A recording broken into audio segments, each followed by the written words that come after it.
នៅក្នុងវីដេអូនេះខ្ញុំចង់ចែករំលែកប្រយោគដែលយើងប្រើប្រាស់ប្រចាំថ្ងៃតោះទៅសិក្សាទាំងអស់គ្នាប្រយោគថាខ្ញុំសប្បាយចិត្ត I am happy I am happy មានន័យថាខ្ញុំសប្បាយចិត្ត I am ហ្នឹងមានន័យថាខ្ញុំ happy សប្បាយចិត្ត I am happy ខ្ញុំសប្បាយចិត្តមួយទៀតខ្ញុំកើតទុក្ខឬមួយក៏ខ្ញុំមិនសប្បាយចិត្ត I am sad I am sad I am ខ្ញុំ sad នោះមានថាកើតទុក្ខឬមួយក៏មិនសប្បាយចិត្ត I am sad ប្រែថាខ្ញុំកើតទុក្ខឬក៏ខ្ញុំមិនសប្បាយចិត្តខ្ញុំគឺមានសំណាង I am lucky I am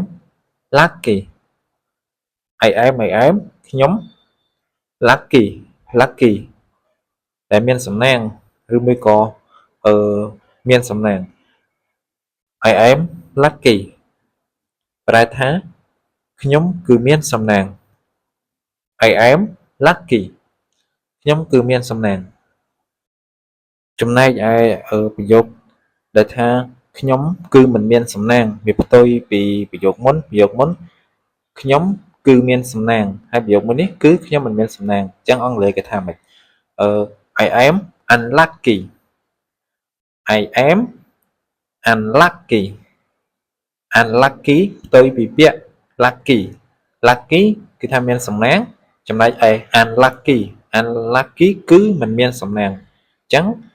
ប្រយោគថា I am unlucky ប្រែថាខ្ញុំគឺមិនមានសំណាង I am unlucky ខ្ញុំគឺមិនមានសំណាងខ្ញុំរំភើបរីករាយ I am enjoyable I am enjoyable I am មានន័យថាខ្ញុំ enjoyable មានថារំភើបរីករាយ I am enjoyable ខ្ញុំរំភើបរីករាយខ្ញុំស្មុគស្មាញប្រយោគមុនហ្នឹងខ្ញុំរំភើបរីករាយអញ្ចឹងប្រយោគមួយនេះខ្ញុំស្មុគស្មាញអញ្ចឹងអង់គ្លេសគេថាម៉េចអង់គ្លេសគេថា I am stressful I am stressful I am ខ្ញុំ stressful stress មានថាដែលស្មុគស្មាញកាត់ទុកអីចឹងណាបងអញ្ចឹងប្រយោគថា I am stressful ខ្ញុំស្មុគស្មាញខ្ញុំជាអ្នកមាន I am rich I am rich I am ខ្ញុំ rich មានឬមួយក៏អ្នកមានអញ្ចឹងប្រយោគ I am rich ប្រែថាខ្ញុំជាអ្នកមាន I am rich ខ្ញុំគឺជាអ្នកមានចុះប្រយោគដែលថាខ្ញុំជាអ្នកក្រអង់គ្លេសគេថាម៉េចមុនហ្នឹងខ្ញុំជាអ្នកមានគេថា I am rich ចុះប្រយោគថាខ្ញុំជាអ្នកក្រអង់គ្លេសគេថាម៉េចអញ្ចឹងខ្ញុំជាអ្នកក្រអង់គ្លេសគេថា I am poor I am poor មានន័យថាក្រអញ្ចឹងប្រយោគថា I am poor ខ្ញុំជាអ្នកក្រចំណែកឯ I am rich ខ្ញុំជាអ្នកមានអញ្ចឹងខ្ញុំជាអ្នកមានវាប្រយោគមុននេះអញ្ចឹងប្រយោគមួយនេះគឺខ្ញុំជាអ្នកក្រ I am poor ខ្ញុំរុះរាយរាក់ទាក់អង់គ្លេសគេថា I am friendly I am friendly friend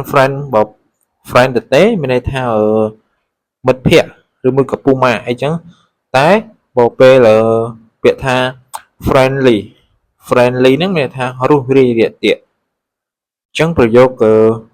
I am friendly គឺប្រែថាខ្ញុំរួសរាយរាក់ទាក់ I am friendly ខ្ញុំគឺឯកាចឹងខ្ញុំគឺឯកាអង់គ្លេសគេថាម៉េច I am lonely I am lonely lonely គឺឯកា I am ខ្ញុំចឹងប្រយោគថា I am lonely ខ្ញុំគឺឯកា I am lonely ខ្ញុំគឺឯកា